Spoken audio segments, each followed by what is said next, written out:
Welcome to the One Bar in Lupagus Show, your daily source for everything Minnesota Vikings. All right, welcome back to the One Bar in Lupagus Show. I'm One Bar with Lupagus. I got to get the right freaking damn crap. Oh my God! There it is. Oh, now it's Hornede Up right now. Welcome aboard, everybody. We got a bunch of people in the house. We got Gare Bear. What's going on, buddy? Davey, Bob Swede. Bob, it seems like it's been a minute. Yeah. Hello, Bob. Good to see you. Good to see you all. Hit the like button as you come in. Let's get those likes way the hell up there tonight. Let's go. Let's go. All right. Let's got to get caught up here. T-Bass is in the house. Looks like he lost a pal. T-Bass. Sorry to hear about that, buddy.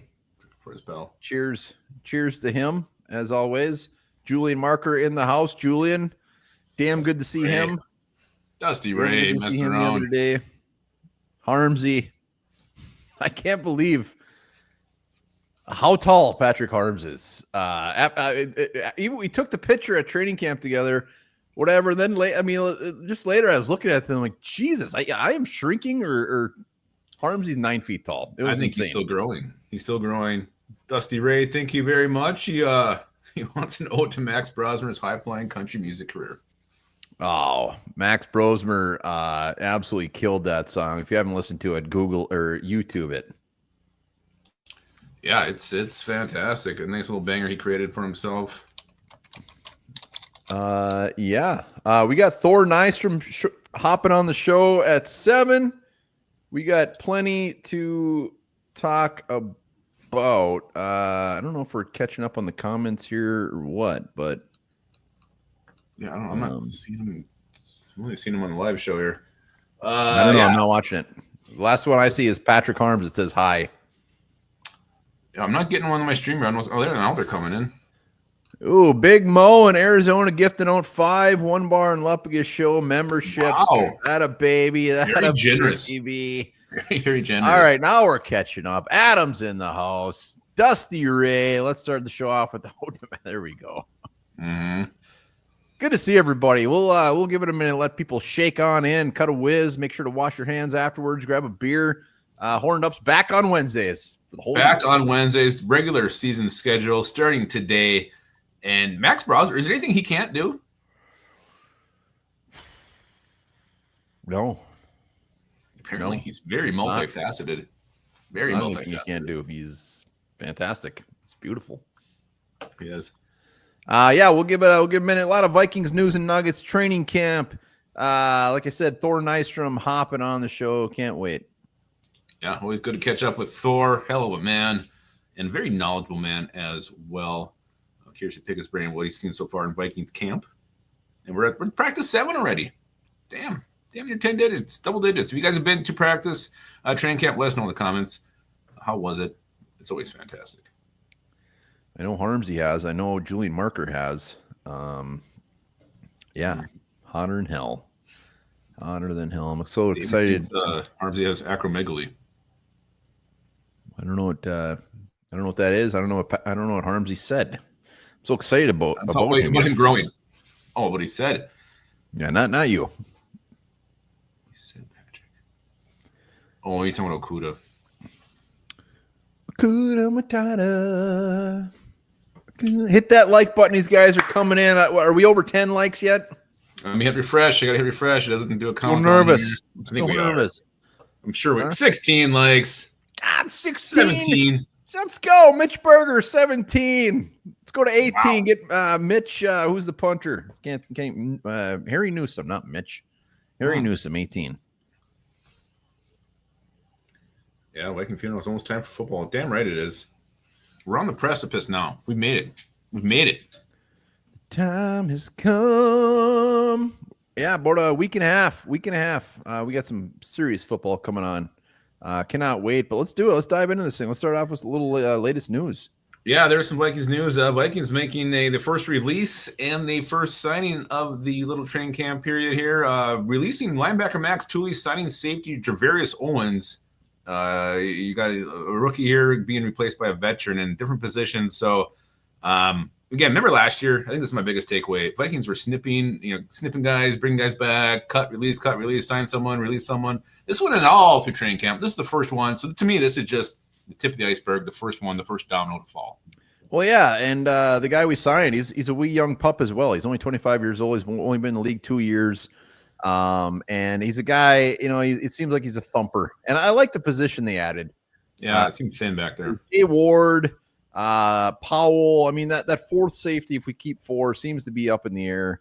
I know Jay Ward had a good practice today, but I like the position. It doesn't seem like he has much of a chance to make the 53.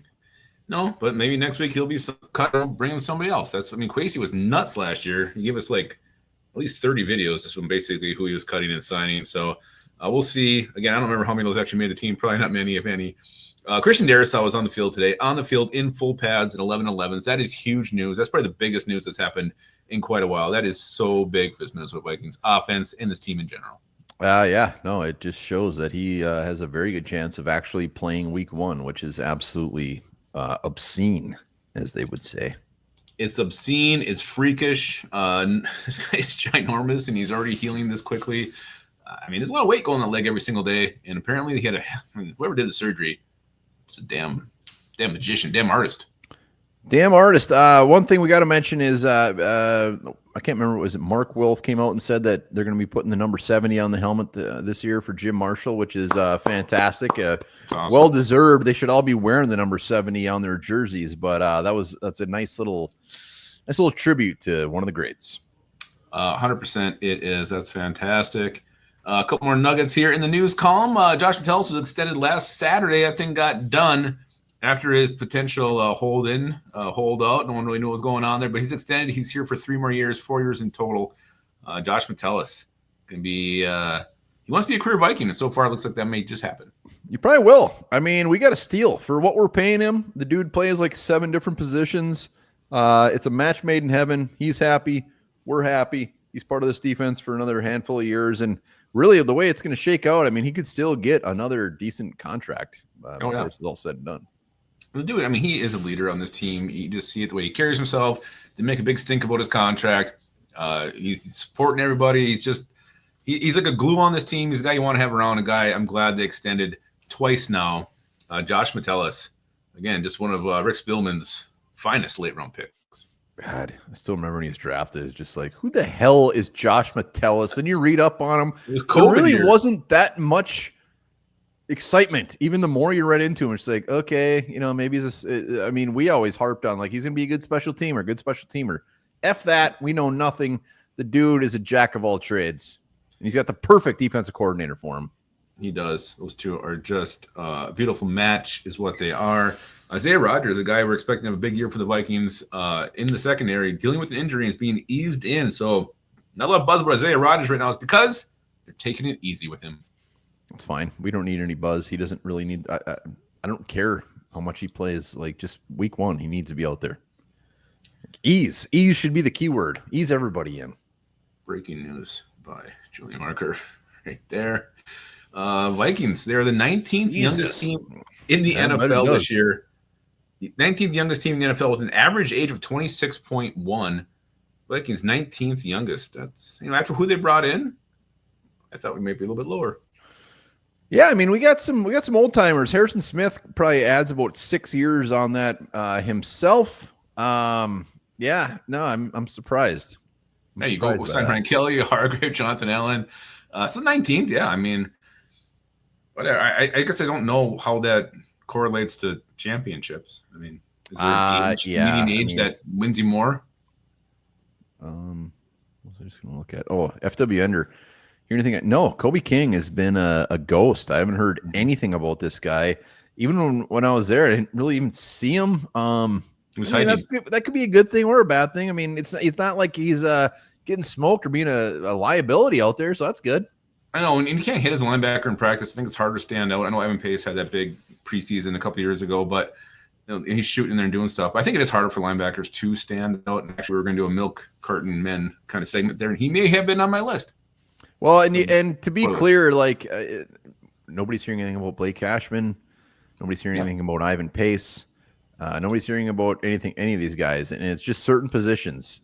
like you said. I mean, even defensive line. I mean, you're hearing some rumblings about it, but there's just certain positions. I mean, offensive line, it's tough to get a gauge or tough to be like, oh, wow, he had a great practice. I mean, you got to – doesn't count. It doesn't matter. Yeah. I mean, it's easier to see as a receiver, cornerbacks, and those are guys who are going to stand out in camp just because they're getting more one-on-ones and their extra ones kind of playing against each other full speed. Kevin Seifert. I know why that is, Harmsy. He ain't good. Kevin Seifert reported that there will be a relatively equal load share between Aaron Jones and Jordan Mason. Relatively equal. He didn't say which way. May swing a little bit differently, but relatively equal load share. Yeah, I mean, what does he know? He doesn't know what the game plan is. I mean, it's a guess. It's everybody's guess that it'll be probably equal. But I don't think that Kevin O'Connell took him aside and said, hey, just so you know, this is going to be Steven. Everybody, I mean, that should be the way it is. Honestly, I think in mid-season it's going to start swaying to the other way. Mason is going to get more of the load.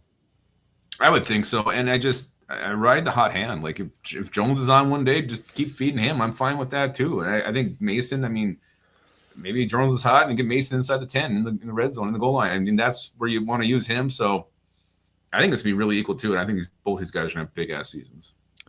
Yeah, we've said it multiple times. Jordan Mason having a better season than Aaron Jones is not even like a bold prediction. It's just like that actually will probably happen. What if they rush for the exactly same amount of yards? They won't. I bet my right nut on it. That is not going to happen. You lost that thing years ago. It's dead. Ice skating in high school. You actually cut out, I don't know what word you said there. Something in high school? Ice skating. Oh, good ice skating accident. He fell and someone came by and just. Probably the number of times I put ice skates on in my life is very, very low. Very low. Can't skate. Not really even a very good swimmer. Bet you Gary Balser is a hell of a skater, guaranteed. The power stops. Yeah, he's got the ones with the. He's got the figure skaters. He's got the toe pick. Think so? Oh, absolutely. He's good at it. Powers. That's what he's got. He's very good at it. Very good skater. One more in the news here is a crazy stat that I think Dustin Baker dropped, but Justin Jefferson needs 1,885 receiving yards to pass Randy Moss for most in Vikings history. Can he do that this season? Can he get that 1,885? That is, yeah, of course he can. His biggest season has I'm been not saying he's going to, but like, 1805. yeah, that's not crazy at all. Absolutely he can. Jordan Addison going to be out for probably the first 3 games. Would you rather throw it to Justin Jefferson in triple coverage or Jalen Nailor wide open? Because I'm throwing it to Justin Jefferson in triple coverage. I mean, they're going to be 18 plus yards is a crazy season for a wide receiver, but if anybody can do it, it can be him. Yeah, if he's motivated and wants to do it, he'll do it. A lot of flack coming in here, living in Minnesota. If you can't swim or skate, you live on Lake Superior, can't swim or skate. Well, to be fair, I don't think many people skate on Lake Superior. And I played basketball in high school. Could have went pro. Coach really screwed me there. Well, you were like 5'8" in high school. No, I can't skate. I have no desire to skate. Don't care. I love snowshoeing. Some people do actually. They will. I mean, there's times in the winter where you can skate on Lake Superior. It's smooth enough. I bet you never have. No, I can't skate. I can't get my skates tight enough to. I was an ankle guy, ankles in, but I can swim like a freaking dolphin. I've seen you swim. You I'm a great swimmer. Go to the bottom. No, I barely don't. Float. Mr. Udovich said I had the best breaststroke he's ever seen. Yeah. No, I wouldn't consider you a strong swimmer. I'm a very good swimmer. I was a freaking lifeguard. Where? This is the first I've ever heard about this. I passed junior lifeguard. We had to sit there and swim for like a half hour, float, and then you had to dive. Where did you lifeguard at? Well, I could have. I was certified. Oh, all right. Hold on. To be fair, you said I was a lifeguard. I was certified as a lifeguard. I did all the classes. I could have done it. Sounds like you might not have been a lifeguard. Don't lie about my swimming ability. I'm a hell of a swimmer. Sounds like you might not have been an actual lifeguard, though. I wasn't hired, but I could have. I could have done it. Well, I mean, yeah, we're good. So you weren't a lifeguard. I got it. Well, I didn't need to do it. Well, I mean, you said you were a lifeguard. Like in funerals. Very confusing. Very confusing statement. I could have done it if I wanted to. I could have done a lot of things. Didn't. I couldn't swim. All right, so that's Vikings news. Sounds like you put a lot of applications in to be a lifeguard. No, I didn't even apply. I just could have if I wanted to. God, what a weird thing to say. Don't challenge my swimming ability. You were never a lifeguard. I got the certification. I'm gonna go on forever. I'm going to replay this when you said I was a lifeguard. Well, I mean, I technically could have been. I was. I passed it. I had this. We're done. We went through the whole class. Interesting. Mm-hmm. Interesting. All right, we're getting to the mailbag right now. Thor's coming on, I believe, around what, 7? Is that what it was? Yeah. Look, T-Bass. That could have been a submarine. You don't need to swim if they sink. Could have been. I could have been. Don't go in those plastic ones. Those are scary. Yeah. What do we got? We got this one. I think this one might have been T-Bass. I'm not sure what he's even talking about here. He says, "Do you think it's kind of dangerous to start taking stats and practices? One day they could be working on a person's strength, and then the next day their weakness. Makes no sense to me." I mean, I don't care. Who cares? I mean, it's just keeping stats in practice, I guess, is a part of maybe a little bit of accountability. If they're getting down to that nitpickiness of stats, I think the coaches realize the types of drills they're doing, the types of if it's all defensive heavy, this practice or whatever, nobody cares about the stats. Mostly people keeping stats are mostly the fans watching. Or I think it's more the beat reporters. I mean, they're well, yeah. I mean, 7 for 8 in the red zone. I mean, that's who's keeping the stats. Well, yeah, and I don't think it moves the needle either way at all. T-Bass is old school. He doesn't like new things. He doesn't like the fact of keeping stats. I bet he hates the fact that Kwesi's an analytics guy, and I get it. I mean, I don't really care about the stats. The main stat is interceptions thrown to me when it comes to quarterbacks and stuff like that. It's like if he was 8 for 20, I don't care. I think the only stat that really matters is if they're out there or not. Like if they're hurt, that's probably the biggest takeaway. Maybe where they're playing later in the preseason. You know what? You know where you weren't at? The local pool lifeguarding. Yeah, I didn't apply, but I could have because I had the certification. Never there. I had it. Never there. Yeah, I'm a freaking lifeguard. I could save your life right now. It's not on your. If you had to create a resume, you could not technically put that you were a lifeguard on there. It was like 30 years ago. Why would I? Exactly. Well, because you were never a lifeguard. Does this is I think Musty Insane had a couple here. Does the offensive struggles right now in training camp speak more on KOC or the brilliance of Flores? It's easy. Flores. Next question. No, I agree 100%. It's Flores just throwing a bunch of shit at the offense, and it's easier. Like, I mean, some of these guys are new on the O-line. They got to figure out the scheme, the blocking scheme, and everything. So defense can just pin their ears back and go. Musty Insane also asked, I think this came up last week too, but who is the favorite to be wide receiver 3? Yeah, always a talker, wide receiver 3. I mean, just seems like it's already been anointed. It's not even close. It's Jalen Naylor. I mean, he'll be wide receiver 2 for a while until Jordan Addison comes back. I don't think there's any discussion anymore at this point, especially the way Ty Felton has been struggling. Lord Duncan, he was also a lifeguard in '87. He's also a tennis instructor. Really? I bet he had some real short shorts. Had those 2 white stripes down them. Look real good. I bet you he has a hell of a forehand. They call it a forehand. Leo Lewis. Great ball player. 87. Number 87. All right, we got one more mailbag, and this is, I think it was from Jizzmopper 1964. Is there a chance UDFA Ben Urasek beats out 6th-round pick Gavin Bartholomew for a spot on this team? Yeah, absolutely. Yeah, I mean, Bartholomew is on the pup. He wasn't at minicamp. He's got back issues. When you're a tight end, you got back issues. This just screams IR for the year. Bartholomew, very handsome guy, very nice guy. Close. He was a mustache. He was at the hotel. I mean, the dude couldn't have been any nicer. Fantastic dude, big, beefy. Looks like he's ready to play. But Urasek is having a great camp, a fantastic camp, and I fully expect him to make the squad. Well, you're a 6th-round pick. You can't make the squad on the sidelines. So that is Bartholomew's biggest issue right now. But to be fair, they love this guy. They love him so much. They drafted him way sooner than anybody expected, any sort of ranking. I mean, this guy ranking was like in the 300, 400s. So they love him. I mean, he ain't going anywhere, but he's going to go on the IR. I would bet my left not on it. You're going to be nutless by the end of the night. That's fine. That's fine. Horrible. Just put me down. Blowing in the wind. Venomous is blowing here. in the wind. Delton, happy birthday, Delton. Is it Delton's birthday? Yeah, it's Delton. Didn't you wish him happy birthday today? Why? How would I know it's his birthday? Aren't you Facebook friends? I don't think so. Oh, I am. I wish him a very hearty birthday. Happy birthday to you. Happy birthday to you. Happy birthday, dear Delton. Happy birthday to you. That's better than a Facebook post. Happy birthday, Delton. Love you, buddy. Yeah. Happy birthday, Delton. Hope you had a wonderful dinner somewhere, some restaurant down there in the cities. He's like, you guys get out of here. Stop that nonsense. Maybe one more time wouldn't hurt. That's beautiful. Yeah, Lord Duncan getting the celebrity treatment. His son recognized him. He was at Subway. So, get used to it, Lord Duncan. Get used to it, man. It's only going to get more of this. Only going to be more of this.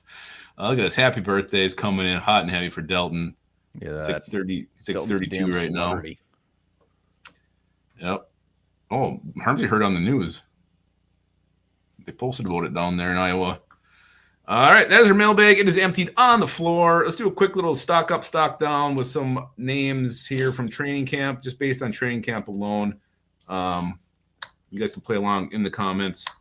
Let's make this one real easy. JJ McCarthy, stock up, stock down. Comments. Gary wants to know if it's creepy. He has a desire to spank Delton. That ain't creepy. That's just fine. That is absolutely just fine. I'll speak on behalf of Delton. He would welcome it. Stock up, stock down. JJ McCarthy, stock up. Easy. Stock to the roof. 100%. Easy. What else we got? Let's go Rondale Moore, stock up, stock down. Up. Absolutely up. Yeah, I agree too. The fact he's out there, he's participating. I wasn't sure he'd even be doing that at this point, so definitely up for me. Everybody's saying returning punt. Well. He was returning those punts, damn clean, fast. Shows no signs of the fact that he tore an ACL last year. Yep. Everybody's up. Oh, Julian Market says down. Is he saying down to Rondale Moore?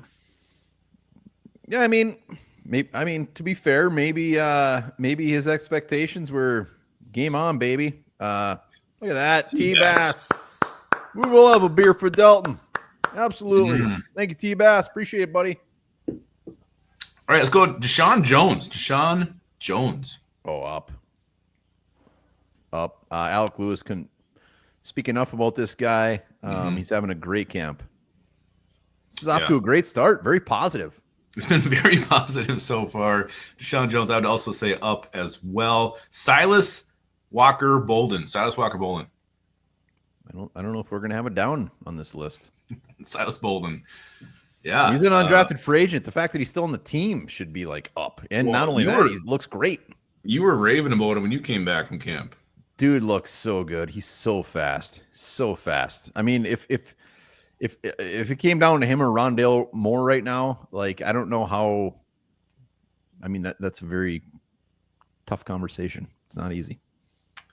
So I was Bolden. Yeah, I'm also going to go up on this one. Let's go Ty Felton. Up or down?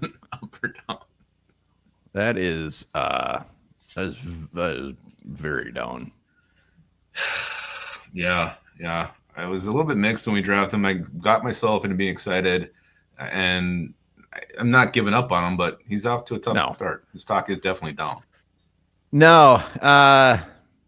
Yeah, he was a weird one when we drafted him because Sarah's in the house. Sarah, super chat your show. Really? Sarah, greatly appreciated. Let's go. He's on the wheel. When it comes to Ty Felton, it's very. There you go. Go save him. Yeah, I was just gonna say you can finally be a lifeguard that you I will. Falsely claimed that you were. With Felton, like when we drafted him, we're like, all right, maybe a round early, and then we started like, all right, this guy's actually pretty good, blah blah blah. And then he comes into camp and he's just kind of laying a little bit of a turd, but it's early. The good thing with Felton is, as far as expectations, he's probably is a year or two out. It's not like he's a guy that's going to come in, especially the love fest for Jalen Naylor. If Ty Felton has more than 10 catches this year, I'd be shocked. If Ty Felton has expectations, it's because we put them on there ourselves. We did it. We talked ourselves into it. But the only thing with Felton is they took him over a lot of very good players that were on the board. That was the toughest pill to swallow. Who would you have taken instead? When Ty Felton went off the board, the amount of guys that we had, like cornerbacks, I mean, there was a ton of cornerbacks that I remember that were still on the board. There was a ton of defensive linemen that were still on the board. That's what it comes down to for me. I think a lot of those guys are still on the board with our next pick, though. All right, let's jump into the quarterback room a little bit here. Max Brosmer, stock up or stock down? Jesus, Max Brosmer's going to be in the Hall of Fame. Yeah. It's Brosmer, by the way. We keep saying it wrong. It's Max Brosmer. Max Brosmer. It might be in the Country Music Hall of Fame at this point, too. First to be in NFL Hall of Fame and country music. That's a tough one to crack. I don't know if I'm giving that. I love his song, but I'm not giving you that. Hell of a Dylan Dodson's Ty Felton Senior Bowl was a massive letdown, and those trends that have continued. He's worried. The thing with Ty Felton, here's with Felton, like he's in the mix to be our punt returner. It could very well happen, and he might be a very, very good punt returner. And maybe that's how he gets his dinger wet. Like he returns punt this year, and next year when Jalen Naylor probably moves on, he starts to compete for that wide receiver 3. Let's do some tougher ones here. Let's go to Tyrion Ingram Dawkins. Stock up or stock down? Up. Definitely. He destroyed Blake Brandel the other day. He's up Christ, there stepping in. You in your lifeguard uniform that doesn't exist because you didn't get a job. I didn't fly. I had the certificate. Yeah, the fact that he was out there with the ones when they were sitting down the old farts, that's a big win. Yeah, no, it is. It is a big win for him. Let's go to Mekhi Blackman. Stock up or stock down? Maybe him and Ty Felton should switch positions. Maybe they're playing the wrong position. I just feel bad. Every time there's a breakup highlight on Twitter from camp, it's always Felton's always the receiver. And Blackman, like I thought he'd be rolling with the ones, and that's been Okuda. Again, maybe they're easing him back in, working on his reps until he gets 100%. I don't know. It's bad. To me, Blackman, he gets a red shirt season for me. I mean, at least until like week 10. Like I'm fine with him not doing anything. I'm fine with him being buried. He's coming off of a tough injury and he's a cornerback. That's tough stuff. So the fact that he's buried and ain't looking great, I'm giving him shit right now. But he was a late third round pick. He was essentially a fourth rounder. So it just sucks. Like, I mean, we did hope he would be pushing Naylor for wide receiver 3. We're not going to go back and retract that statement. It's definitely not happening. He's making this team regardless how bad he does. Well, hoping he could have a role. Well, yeah, and the fact that he was damn near a fourth round pick, even if his career as a Minnesota Viking is adding depth and he's not on the field much, what do you want from a are you talking pick? Blackman right now? I think I maybe screwed up. Oh yeah, Blackman. Yeah. What are you talking about? I thought we were going back to Felton again. No, I'm done talking about Ty Felton. Blackman, I mean, his rookie year, up and down, there were some things that you liked, some things you didn't like. I liked his aggressiveness, and then he missed the whole entire second year. So you're definitely going to be behind. Maybe he's not having the same speed, not backpedals a little bit off. Who knows what the hell it is, but I don't know. I was really look good. He doesn't look. I was just hoping he would just slide right in and kind of just be the guy we need him to be right now. But why? I mean, expectation wise, he was almost a fourth round pick. Like, why all of a sudden should he have just been this magical? He actually had like fair amount of playing time as a rookie, and we don't Cam have this Dantzler. Overwhelming depth chart at corner right now. Like, we need the guy we drafted in the third round to have a role this year. And the fact that he's not showing that so far is definitely frustrating. His role could be depth. We got Isaiah Rodgers. We got Byron Murphy. We got Josh Metellus that plays a lot in the slot. We have Jeff Okuda who's playing his dick off. We got Nudie McLaughlin. We got Zemiah Vaughn. So if he doesn't beat these guys out, I'm not. We've had much bigher issues here. If he doesn't beat these guys out, it's definitely a huge and major disappointment. If he wasn't coming off such a horrific injury, I would agree with you. But he's coming off a very bad injury for a cornerback. So I'm giving him a little bit of a pass for this year. I really wanted him to be a starter this year. I'm not going to lie. Let's go one that may be polarizing here. Stock up, stock down. Will Reichert, our kicker. Down. Where's going down? He's not getting rave reviews. 5 for 7, 5 for 6. No, I don't think he's having a great camp. Gary Bear just wants to be very clear that he does wear Depends. Sometimes he goes potty front and back. Davey OG. I don't never drunk on a lifeguard. He's never a lifeguard. I wouldn't call Reichard garbage. Was he the same kicker after the injury? No. But I'm not worried. If you have to pick one right now, based on what we've heard, it would be stock down. But I mean, to me, it's just like a hair below even. Well, that is the game. Stock up or stock down. So it just like, I hope his like confidence wasn't shattered. I mean, this guy was just so money prior to that. And then was it the Colts game? When did he actually get hurt? I'm trying to remember. The issue with Will Reichard is that he came out and was perfect. Yeah. And I mean, expectations, all of a sudden, the bar was set very high. So when he started to come back to life, whether it was injury or whatever it was, all of a sudden we're like, oh my God, this guy doesn't make every kick. Holy shit, Viking funeral. That's a good one. That's a good one. Based off of undrafted free agents, stock up. Based off of draft, stock down. Well, I mean, when you're hearing all from Blackman, I mean, that was kind of the pick that was going to really help him. No, he's a mid-round pick.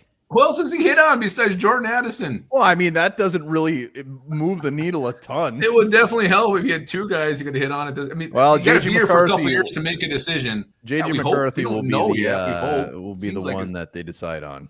If you get the quarterback of the future, all the rest of your picks can be complete ass. It doesn't matter. Viking Funeral, greatly appreciated, sir. As always, so love the hell out of you.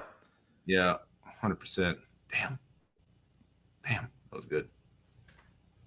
Thor is going to be hopping on here any minute. Do we have any more stock up, stock down? I got a couple more, but they're pretty obvious, I think. So I think we're just going to skip them. You want to start talking some milk carton men who have been missing so far in camp, guys we just haven't heard a single whisper about?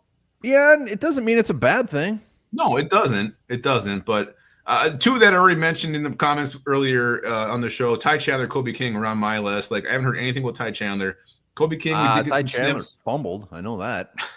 We did get some sniffs, and OTAs and mini camps about Kobe King, but there's been nothing since camp started on Kobe King. No, and we pretty much said when it comes to linebackers, it's pretty much Deadville. We got Thorsky in the house. He is going to be popping on real quick. Hold on. Love to talk about your lifeguarding duties that never happened or something. No, I could have been. I earned it. I went through all the work to do it. Speaking of Thor, the man, he's already got the top 10 quarterbacks out there, Fantasy Life. The link is down in the description, so be sure to hit that up. He's doing God's work. He is doing God's work, and it's wonderful. Thor, what's going on, buddy? Thor, how you doing, boys? Good to see you. It's been a while. Looking good, man. Thank you. Appreciate it. Yeah. We've been trying to tend to that stuff. And I just got done watching running backs for the next draft class. That was my work day today. But it's a good time getting into the draft prospects and then camp starting up and everything like that. And man, we are at the end of July. So football is right around the corner. Are you full blown draft mode for 2026? Yeah. Yeah, I was just watching a kid from Baylor that I'm like, this kid's good. This kid's good. For the Vikings, I'll be watching, keeping my eye on those running backs. Maybe in the next draft class, we can pop one. Juices are flowing. I'm not going to get too much into the draft, and it's probably very obvious, but what is the number one position early on as far as for the 2026 draft class? Next class, another one that's good in offensive tackles. The offensive line class pretty good. And then it's another one with defense where the defensive players are better. The quarterback class next year honestly could go either anyway. There's a chance that it could be an epic class, but that's lower odds. We have like 5 guys who could take a step, but none of them are surefire first rounders right now. But all of them, they're a step or two away. And that's not even including Arch Manning. And Arch Manning, whenever Arch Manning decides to come into the NFL, he will be the first overall pick in his class. I don't think that's going to be after this coming year, but he is draft eligible. So if the Manning family deigns that the team that got the first pick, that's okay, that's a fair enough situation, then we could see him in the NFL. But otherwise, we're going to see him in college for 2 more years. But yeah, the quarterback class could go either way. It could also be stinky if Arch goes back to school for a senior year, and then the rest of those dudes I was just talking about, none of them take a step forward. That's where he could get like the Kenny Pickett, Malik Willis type year. But it could definitely go either way. A lot of love for Thor in the comments. Gary Bear wants to make it very clear he has a crush on you. Take that whatever way you want. Gary is a handsome fellow. Keep your head on a swivel. Keep your head on a swivel. Okay, well, hey, I appreciate it either way. All right, we got to talk JJ McCarthy right out of the gate. Yeah. And we at this show, we are a lover like you of JJ McCarthy. But I do want to ask you, like, not Vikings wise, but what would be considered a bad year for JJ McCarthy just as a quarterback? What's the worst thing that could happen to him this year, barring an injury? Okay, well, I'm happy you said that. I would say missing the playoffs. I think that's what it is. The expectation should be that this team makes the playoffs and that they do better than last year's team in the playoffs. I'm looking for this team to contend for the division title and make a run in the playoffs. They're good enough to do that. The only thing really that could theoretically hold them back is the quarterback position. You boys know that I do not believe that that's going to happen, that I think that that's going to end up being a plus, even right from the get. But that's if they miss the playoffs, that would be a disappointment obviously for the team, but for McCarthy in particular. Let me ask you one more quick one on that. When it comes to McCarthy's stats, does it matter? Like as far as the stat line, do you see that as like having a successful season or not, or does it just come down strictly to the playoffs? Like if he goes out there and has 22 touchdowns and 18 interceptions, but they make the playoffs, is that still a win for McCarthy? Oh, no. I mean, no. I mean, if he's if it's, remember the year Christian Ponder made the playoffs, was that his second year, Ponder? Yeah, I think when Joe they went Webb like actually had 6. Yeah. But it was, not good quarterback play. It was, you got there with your run game and your defense. No, I wouldn't consider that a success either. I'm a successful season on the field where he's not a negative. They're not sort of playing around him, and they also make the playoffs. That's what I would consider a successful season. My expectations are very high. Have you been impressed or satisfied from what you've seen so far from him off-season, preseason, the way he's carried himself, what you've heard from camp so far? Definitely. Yeah. The stuff I've heard from camp has been good. It was almost all positive up until 2 days ago. Yesterday? And then today the defense was sort of carrying the day. Sounds like they were sort of caving in the offensive line, which, is missing a couple guys. And we all know how awesome that the defense is. But, as for JJ, it seems like it's been a really solid camp so far. And it seems like, at least to the folks around there, that he's been exceeding expectations, but it's not, it hasn't been perfect every day, and it's not going to be perfect every day. Cousins a couple of years ago in that training camp that he was in, the first one where Flores was here, Cousins was talking about how I'm seeing looks out there that I'm not going to see all season. I'm not giving this as a caveat for JJ. It's just literally the truth, that you're getting the bullets flying at you coming off the year of injury. He's never taken a snap in a regular season game. And now you have objectively what I believe is a top 3 defense, just in terms of the personnel and everything like that, with one of the craziest defensive play callers that the NFL has ever seen in Brian Flores. He will throw looks at you that don't exist. That this is the first time that this has ever existed on earth, that this defensive play that I'm going to call right now.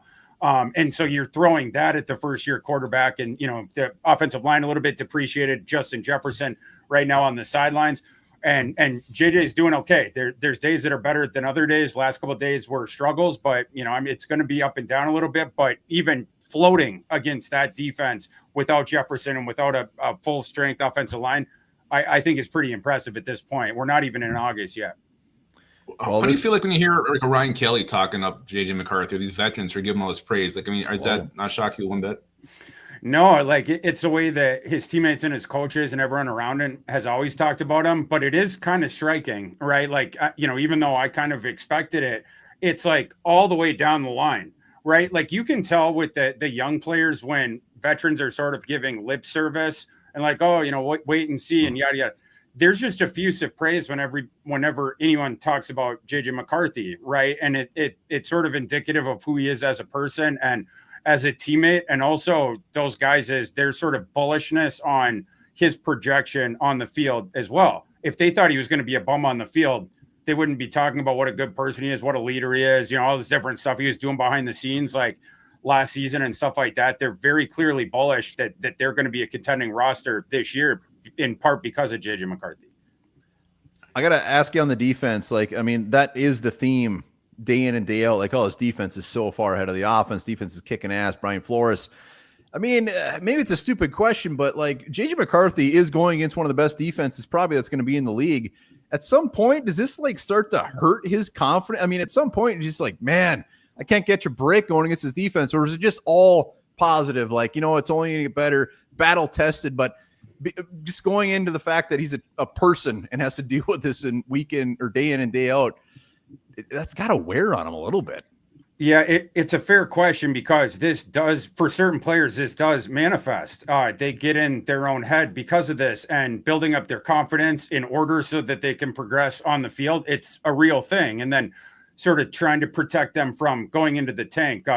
Since we just evoked Christian Ponder, I think this is a great example. Christian Ponder recently, it was like 3 months ago, he was on some kind of podcast that, I just seen the clip on Twitter.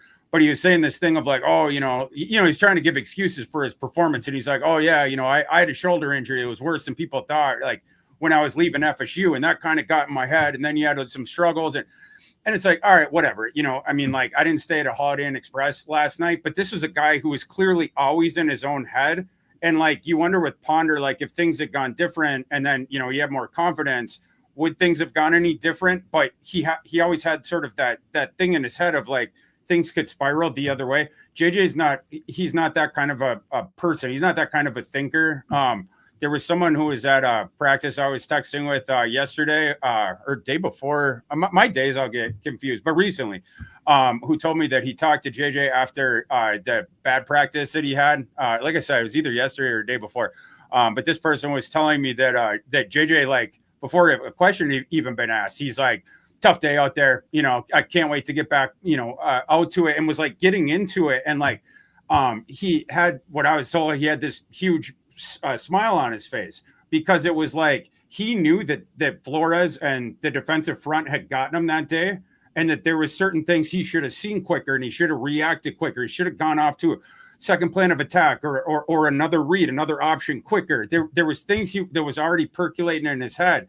It's just like if a kid's obsessed with a computer game, failing at that computer game one day or that video game one day, they're not going to like, throw that. Well, some kids will throw it down and get this. I'm not playing that again. There's other kids that are like, tomorrow I'm going and I'm going to kick the game's ass. Right. Like I'm going to, tomorrow I'm, going to get better. That's what JJ is like. There's this psychologist named Carolyn Dweck who has this concept of fixed mindset against growth mindset. And when you have a fixed mindset, any adversity from the outside, any way that the context blows around you, it can threaten to unmoor you from the path that you're on and get you turned around and sideways and stuff. Whereas people with growth mindsets, anything that's tossed at them, they're going to come back at it with a smile on their face and just keep advancing forward. And they're going to keep adapting, etc. JJ McCarthy decidedly is in the latter camp. Jesus, Thor, you're much smarter than us. Wanted to say you brought the video game reference. I immediately went to Ninja Gaiden. Controller on that thing. I got to play X-Men. Remember the old X-Men where it's the 4 people with you and your buddies in the arcade? Like we were at Dave and Buster's recently. I love the old video games. Teenage Mutant Ninja Turtles as well. Oh yeah. So I'm gonna ask you this: you went on an island on a hill last spring, proclaiming JJ McCarthy your love. You kind of maybe being a little bit bold about it. Have you done that before with any other prospect? And if so, how did that pan out? Yeah, I mean, definitely. And it goes both ways for sure. I think my track record's pretty good over the aggregate, but certainly, you could pick and choose examples on both sides. But the first one, just because it was my first draft process where I laid out like a really big board, was whatever the class was that had Lamar Jackson in it and Josh Allen and Baker Mayfield and Sam Darnold and Josh Rosen, I think, was the quarterback class that year. But anyway, I was way higher on Lamar Jackson than anyone else, to the point where it was like divergent, like noticeably so. I had Lamar Jackson as a top 5 prospect in that class. And the consensus from my industry, it had him either late first or early second. You know, it was around where he went. Ultimately, Lamar Jackson was the last pick of the first round that year. Baltimore traded back up after passing on him the first time, took Hayden Hurst, tight end that didn't really pan out. But anyway, later in the first round, they traded up for the last pick in the first round, and the rest was history. There's certainly examples, like I said, the other way. But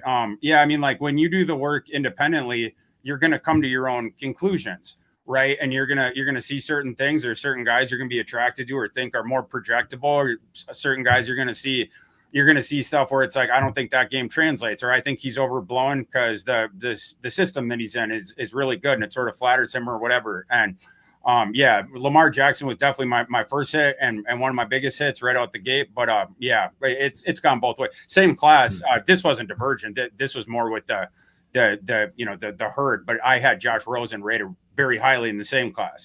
So it's like, you know, I mean, it goes both ways. But yeah. Let's talk about Josh Rosen.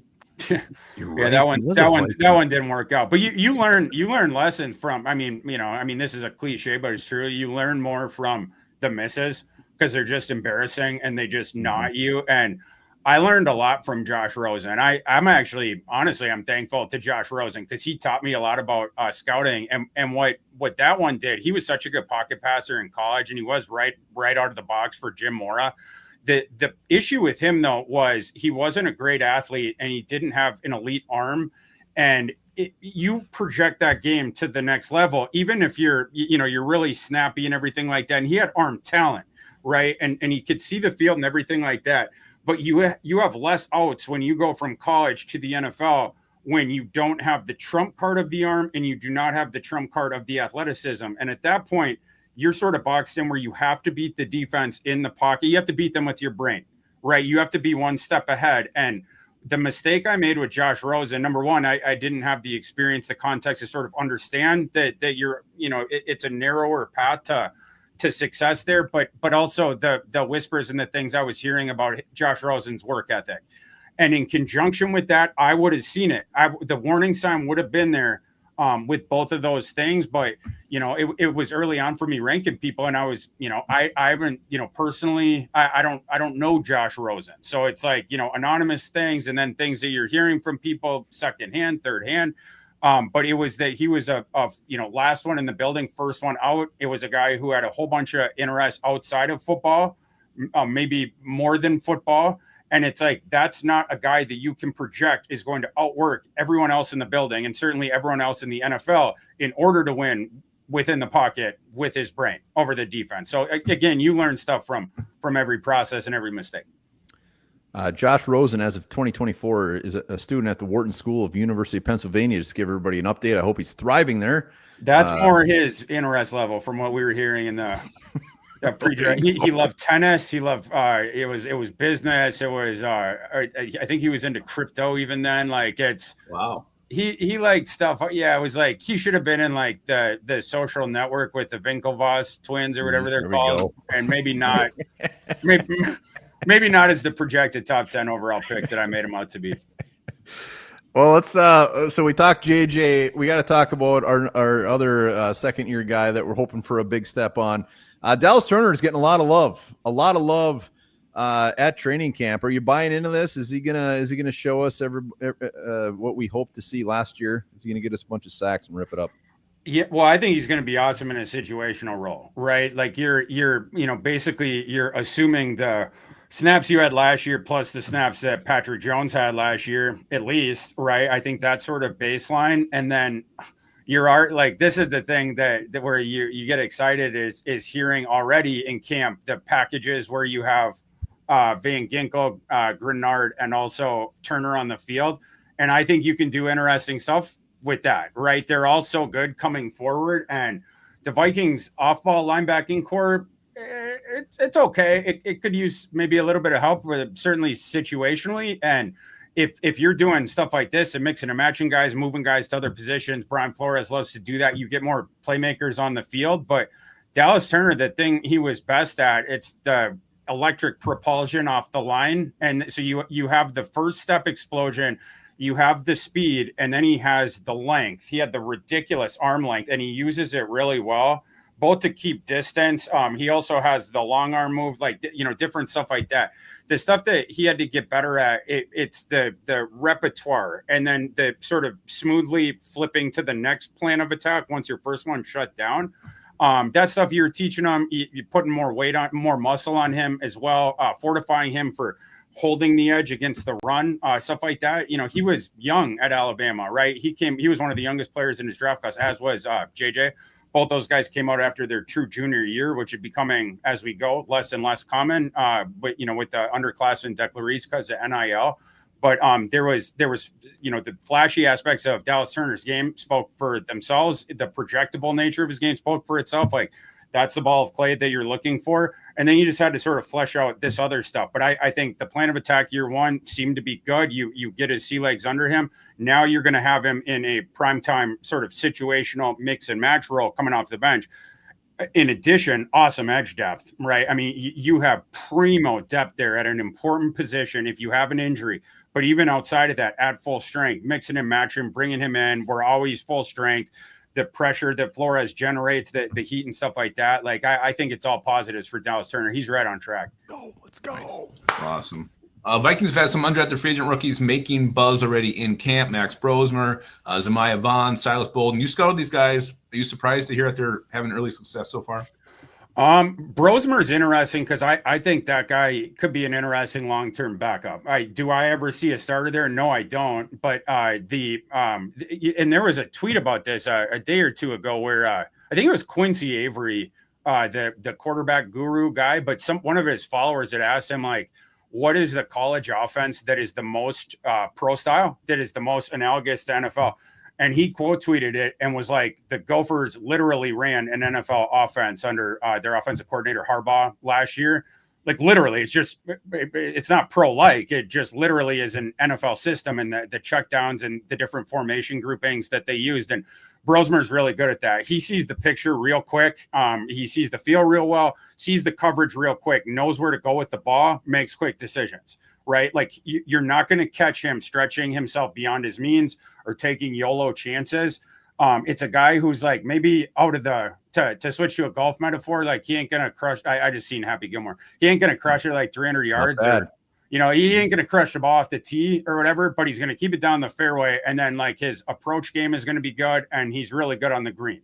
That's Max Brosmer, right? Like, Kevin.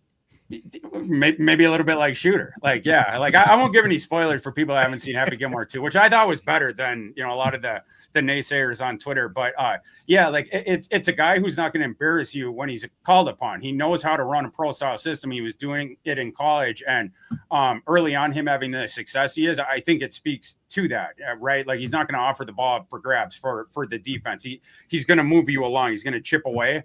And so, yeah, like, is he going to make the roster? I think he's got a real shot, against Ripon. You can basically reset the clock on that. And if he doesn't, hopefully, because he went undrafted, usually you can get those guys through waivers at the practice squad. We'll see if the Vikings, depending on how Max plays in the preseason, if they would even risk that, in deference to keeping Ripon, but it's good to have options. You don't even mention Sam Howell. Do you have him locked in as number 2, or do you have him off the team? We got to see more from Sam. Yeah, Sam. Rough start. Sam was he was flattered in college that one year when he went off. It was his I believe it was his true sophomore year, but he was in a really good system for passers, the Phil Longo system, where you read the defense before the snap, not after. The passing concepts there, where to go with the ball depending on the alignment of the defense. It's just really clever like that. And so Sam Hall got some free one-on-one looks because of that, or, got the ball into space because of that, where he didn't have to read the defense as the bullets were flying. He does have, like, guts and everything like that, and he has gumption. You already see him throwing the ball up for grabs or testing the defense deep. But I had some questions about his pocket awareness and then also his decision-making after the snap. Like when he was going to the NFL, he didn't get to see it that much in college. It's the opposite of, going back to Brosmer. Brosmer, we know that he can read the defense with the bullets flying. Typically, he makes the decision really quick, but he makes those decisions after the snap, right? And denotes the coverage really quick. Whereas, again, the system that Sam Howell, where he was flattered by it was giving him those options in advance. You know, he has the arm for it. He has the gumption for it, you know, like I said, and stuff like that. But yeah, there's things he has to prove. You know, am I, you know, in stone carving him in as QB2? No, not yet. Have you heard Max Brosmer's country song yet? What was it? JJ was trying to Jack Daniels. I thought that was so. Daniels. You see JJ giving an advertisement for Max Brosmer's music with his quotes. It's like, man, this guy over here, man. Check it out. So yeah, he's like, everyone go to Max's Instagram page. He's a great guy. Like, it's like, yeah, it's so fun. Like, you talk about a good teammate. I have not caught Max Brosmer. His is it country? Is that what that is? Yeah, it's country. I had to figure with the title of the thing. It ain't bad. I love me some country music, and you know what? I don't know. He must have wrote the lyrics. It's a damn good song. I listened to it before. Max Brosmer, old Jack Daniels, yeah, old Jack Daniels. We love him on the show, and after that song, I mean, I hope he's a Viking forever. Yeah, I mean, like, you know, something needs to be replaced with you know, Bynum leaving the team, and we had the best celebrations in NFL history last year, and you hope that Metellus, he can some way. You know, but can we get Brosmer in there? Can we get him air guitaring? Can we choreograph it with the folks that are, you know, up with the sound system in the US Bank Stadium where they can play Brosmer's thing and then he can come out and be strumming the guitar? I don't know. I'm just workshopping. I'm spitballing, but no, I like it. We got to figure out something. Really he's a fan favorite. I can't wait to see him out there at training or in the preseason games. A couple quickies for you before we let you go. Again, greatly appreciate you hopping on, man. Thor, you're busier than hell. We love the hell out of you and love having you on the show. But when it comes to Vikings, biggest concern roster wise, like going into this season, I mean, expectations are high, but what gives you a little bit of gut ache when you think about the Vikings? For me, from a personnel perspective, cornerback's the one that I'm most, you know, I don't know if I'd say concerned is the right thing, but like, that's the one position where if they can add someone, I would love to. That's probably the one that I'm most trepidatious about. And then, you know, like that's just from a personnel perspective. And then I think the other one, just from like more of a treetop perspective, would be, you know, you go from last year. I don't have the numbers in front of me, but the schedule, you know, in the preseason, it looked like the schedule was going to be tougher. The Vikings were playing, but then because of some of the regression of some of the teams they ended up playing, it was not as strong of a schedule. And you go from that one to now, I think they're top 5 this year for schedule strength, right? I think they're you know, 5. and again, it could be famous last words because I think last year at this time it was also seen as like you're about to play a really tough schedule, and it didn't turn out to be. But that's another thing that I think is going to be interesting if indeed they end up ultimately playing a top 5 strength of schedule. Is just going from one to the other, but. I feel like the defense, you know, notwithstanding what I just said about the cornerback room, but like I do think this is a top 3 defense, and I as long as that offensive line gets healthy, you know, you get your couple of starters back that have been out, and we coalesce before this season, you're going to have a nasty offensive line. No, it's going to be a good running game. His legs, I think, are going to be really neat for people to see his mobility, which was undersold throughout the draft process and up till this point. JJ's an elite athlete, 6 fastest 3-cone, irregardless of position at his NFL combine, and runs in the high 4.4s or low 4.5s. You know, we didn't get to see that during his pre-draft process, but that's, you know, that information is out there. Him testing at Ann Arbor. You get an athlete like that behind this nasty offensive line, and you have the 2 good running backs, and now you have the running back as well that excels at the very things that Aaron Jones struggles at.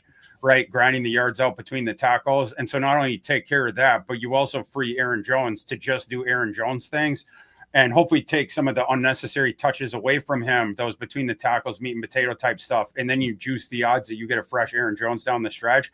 This team has very, very few holes. I think it's a Super Bowl contender. I don't have like that ton of questions. Yeah, like I think this team is going to be nasty. Oh my God! Damn, Thor, the season needs to start right now. The season needs to start now. Game on, baby. I hate to like have a question after that, but you got a dark horse to make the team, like maybe something we haven't talked about yet. I mean, would Utah still Bolden? I don't know if Bolden would count, but to me, the path there is pretty clear. You win the return job, prove the special teams utility. Bolden is a really, really dangerous returner. Like there's guys who are like super athletic, but they're not good at returning, right? And then you have guys that sometimes they'll just put, especially in college, they'll just put them back there because they know they can catch the ball in traffic. They won't fumble it, but like there's not as many guys that have just a really good, it's like a fearlessness, but then they also, they can be both patient, but then sudden when the moment is needed in a punt return and with the vision. Bolden's just so good with that. You just see him get through the creases, waiting it out, seeing the picture, securing the ball, seeing the picture, and then the way he goes about his pass, he just finds himself into open grass more than you would think because of that. The vision and the feel for when to get sudden with it, get through a crease, get through a hole, get into open space. He's really good. And the Vikings wide receiver depth is not good. So it's not like there's, all the way down the depth chart, there's like spots that are already spoken for. There's, could be guys tossed on IR there and guys that I don't think the Vikings would care too much about getting released. I think there's an opportunity there. And I think he's well within play to potentially steal a roster spot. I got to sneak in one final, just a quick hitter. Ty Felton, when we drafted him, I don't think you were overly high on where they got him. Maybe I'm wrong. Correct me if I'm wrong. But like, he doesn't seem like he's having a great camp, or doesn't really seem like he's really even pushing for that wide receiver 3 or 4 spot. Like, are you surprised? Is he more of a project? That was weird. I don't know if the power. Did you see that? The power just. I felt Juju just hit you. Yeah, but like it's weird because this is still on. It's like the lights just went out. But yeah, we'll okay. Well, first off, was I wrong? Did you think we overdrafted Ty Felton, or am I thinking of something else? No, like I didn't think it was egregious, but I think I had him as a late 4th or an early 5th round guy, and they got was it the last pick in the third? Third. Yeah. Basically, are you surprised? Is he more of a project, I guess, is my question. I mean, expectations, are they pretty much like, hey, maybe in a year or two he's a contributor, or are we expecting more out of the gate? Like from what you're saying, as far as like fully fleshed out impact starter, yes, he is a project, right? There's like he had a couple of aspects of his game that like need legitimate work. But this goes back to, we talked about a couple of the other young players that the Vikings seem to have really good developmental plans with. And it seems to me, at least from the early returns, that they're doing something similar with Ty Felton. It's like all these different guys, they have the plans that are sort of catered to them, and they're trying to, not overload like the young guys and just sort of put on their plate initially what they're good at. What Ty Felton is good at right now, it's manufacturing his touches within, 8 yards of the line of scrimmage, and then watch him go with Yak, right? Like the thing where I think initially his first season where this could come to the fore is O'Connell's such a good play caller. And when you can scheme the defense and the coverage going the one way, and then you can leak Felton the other way, he's not a guy like Felton's not a guy that opposing defensive coordinators are going to spend much time on during the week game planning for. And if you can get him on one of your, a tertiary cover guy on the other team, and then all of a sudden you have his 4.35 jets with his 41-inch vertical, the explosion that he has, you get him going across the field the other way. And then you have Jefferson and Addison and maybe Hawkinson. They're pulling everyone the other way. Now you have one guy in the field trying to trail a guy with legitimate world-class athleticism who is really, really good, Yak. That's the thing he's good at. Hit him on the hands in space, manufacture that space for him, and then he'll do the rest. I think situation-specific utility is what you get initially. The stuff where I was concerned with him, it's, that the idea of the fully fleshed out impact starter, it's a guy that needs to add weight. He needs to have play strength. It's a guy who gets jarred off the line. So if you're going to try to trust him with regular snaps, certainly initially on the boundary, he's going to get mugged by the physical outside press boundary corners. So that was one concern. I also saw the play strength manifest down the field when he got crowded at the catch point. Ty Felton had some drops, but it's in particular when it is a contested catch situation, when someone's close in the vicinity, and in particular when he gets jostled, when there's not a flag thrown. And so it's like, until he gets the play strength better, can he improve his body positioning, or can we merely just take him away from those situations by, again, trying to manufacture those those open looks and those easier looks for him. So then his athleticism can take over, right? Like that athleticism will play getting you down the field. But because of some of these issues, can he get off the line in the NFL? And then when he's down the field and he's getting jostled, because now you're also playing against world-class athletes, you're going to get jostled down the field some. You have to be able to play through that and make plays on the ball. But again, rookie year, it appears that the Vikings are trying to work with him in particular on these situation-specific things. And I think they're going to find a guy who can contribute in those situation-specific things. And with Ty Felton, that situation-specific thing, it's swinging from the heels and hitting dingers, right? I mean, that's what you're bringing him onto the field. You're bringing him onto the field to be a NOS button. And that's how they're going to try to use him and try to scheme him into that space. So I think, it's a guy, maybe he's not going to get regular snaps, but I think it's a guy who's going to come in and I think he's going to hit a couple home runs this season and maybe more than a couple. But that's, again, very smart the way that they're going along with this with him. Damn, even polishing that one. I mean, you're even giving us hope on Ty Felton, where I thought it was going to go the other way. So, Thor, man, we love you. We love the fact that you're coming on the show, spitting all this Vikings knowledge. It comes so natural. It's a beautiful thing to hear. And we appreciate you. We kept you for 36 minutes, man. We took half your night. We appreciate it. I always love talking to you boys. It's always a pleasure. Appreciate you having me on, man. Greatly appreciate it. Have a good night. We'll be talking to you soon. Take care. Again, Thor, he's already putting in the work. Hit up the links down in the description for his latest article. Hit him up on Twitter. The dude is just kicking ass constantly. Thor is, what would you say, Lupagus? A damn treat? He is a damn delicacy is what he is. He's a fine. Yeah, you're right. I didn't do him well. So Thor, like the power goes out on him. He doesn't miss a beat. He just like, you know what? That was weird. Beautiful. He nailed it. We got some Vikings trivia to wrap this thing up. We gotta, if you're watching, 15 watching, be sure to hit that like. Let's get over 75 likes. We're at 55 likes. If you're watching, be sure to Lupagus just slammed 18 beers, it sounds like. Hit that sub as well. We're getting close to 15,000 subs. We're going to finish this thing off with some Vikings trivia. We did have some super chats come in during Thor whooping some ass. Skol Mafia, Dusty, Gare Bear, Harms, Funeral, Davey, Sarah, T-Bass, Big Mo handing out, Dusty Ray. So we greatly appreciate that. But let's get into some Vikings trivia. Yeah, it's a hefty group we got here tonight. We got a category. First time ever I've done something like this. Category is Harrison Smith. Harrison Smith is the category. I think it's pretty hard. So if you get more than 4, it's a win. Yeah, I mean, if they're he's been in the league for 15 years. There's a lot of trivia to be had here. Confidence is low. Let me get the wheel ready. You did have. I mean, you didn't miss one. You weren't perfect, but you didn't miss one last week. Also, reminder: Rise and Skol is back this Friday. Every Friday, Rise and Skol, 8:30. The only Vikings morning show. Yeah, and really kicking off the new season at One More Look at This show. Yeah, we're so damn excited for this year. We're excited. Everybody is saddling up. Good show tonight. A lot of good showing. Great show. God, Thor's got some phrases. I just want to try to remember. The best part, I think, is when he said stinky. And then when he was playing the guitar, it looked like he might have been doing something else. I didn't want to sing. His guitar was like guitar looked like he doing some stuff there. But let's do it. I'm going to turn the comments off. So let's go. Hitman trivia. All right, here we go. Question 1. Remember, 2 points if you guess without multiple choice. 1 point if you get it right with multiple choice. Comments hot and heavy. I won't be looking. Harrison Smith entered the league back in 2012.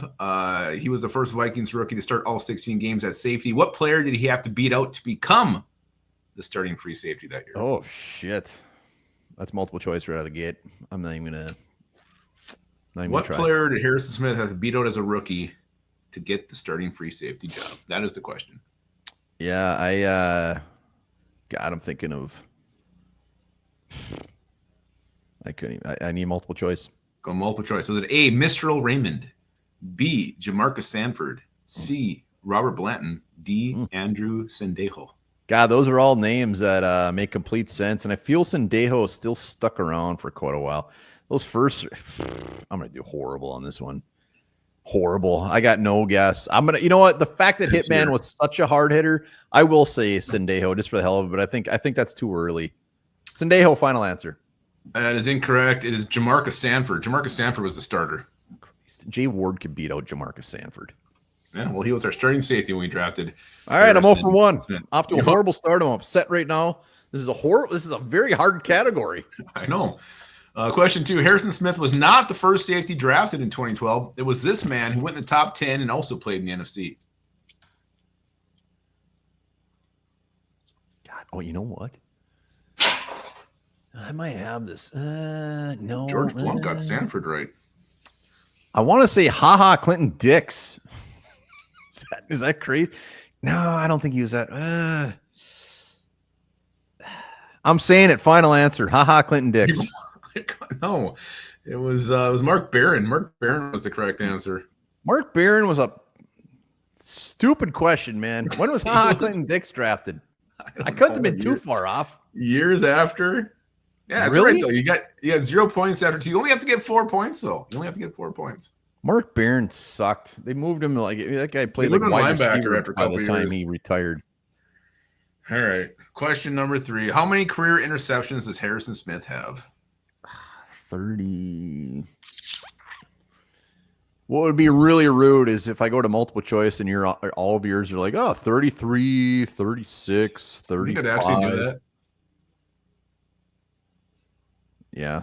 All right. Give me a multiple choice. I'm not going to be able to guess that. The A 37, B 17, C 22, D 28. Damn it. You know what? 37 was the one I was going to guess too. It's 37. It was 37. You're on the board. You got 1 point. You have 1 point so far. 3 questions left. You only have to get 4. You're sitting good. I would have got Mark Barron. I didn't say they were as easy. I said this was hard from the start. Question 4. According to ProFootballReference.com, Harrison Smith isn't also just known as the Hitman, but also Dirty Harry and what nickname? Hitman, Dirty Harry. This is like in parentheses on his bio. I would have had to have gone to that website and see it. No, it must have been a name that people were calling him. I'm not just going to make it up. Did you ever hear about it before that? Yeah, I saw it, I guess. I'm like, I think I've heard that before. I think you're lying, just like the lifeguard thing. Yeah, multiple choice, I guess. Was it A, hard-hitting Harold? B, the Widowmaker? Hold on. If it's hard-hitting Harold, nobody's a Harold that's hard-hitting, so that's off. B, the Widowmaker. C, Smitty McSmith, or D, the Heartbreak Kid? I've never heard of any of those, and neither of you. So when you said you maybe had heard of them, I know you well enough to know that you were lying. The Heartbreak Kid, weird. What was the other ones? Harold, Hitty Harold is not one. The Widowmaker or Smitty McSmith. God, I mean, I guess the Widowmaker sounds the coolest. What was the last one? The Heartbreak Kid. I mean, that one, it's either the Heartbreak. I don't know why that would be his name. I guess I'll go with the Widowmaker. Final answer. No, it was the Heartbreak Kid. The Heartbreak Kid. You'd never heard of that before. No, I remember that early in his career. Heartbreak Why? Kid. Why would they call him that? I think PA used to say that. I don't know why. I have never heard that one. These questions are ridiculous. You got okay. Well, you're not gonna like the next one then. You got 1 point so far. In his career, how much total money has the Hitman been fined for? I have no idea. That's the most random. I have no clue. All right. Was it A, 55,000, B, 29,325, C, $296,547, or D, 132,275? I'll take whatever the lowest one is. You think it was just 29,325?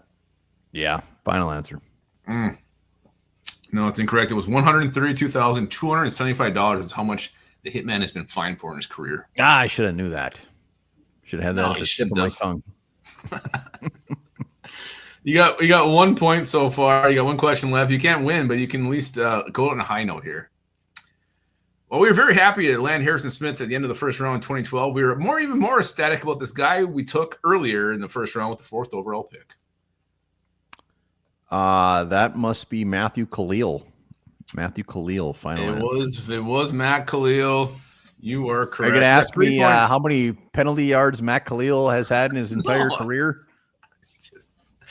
These are the questions I came up with. I'm sorry. I told you it was hard. No, I was. You know what? I was due for a tough one. I'd need to be knocked down a peg. I've been pretty hot on trivia, and this week I completely stepped on my dick and did horrible. And I blame nobody but myself. I don't blame the tough questions. I blame my lack of knowledge for one of my favorite players that ever played the game of football.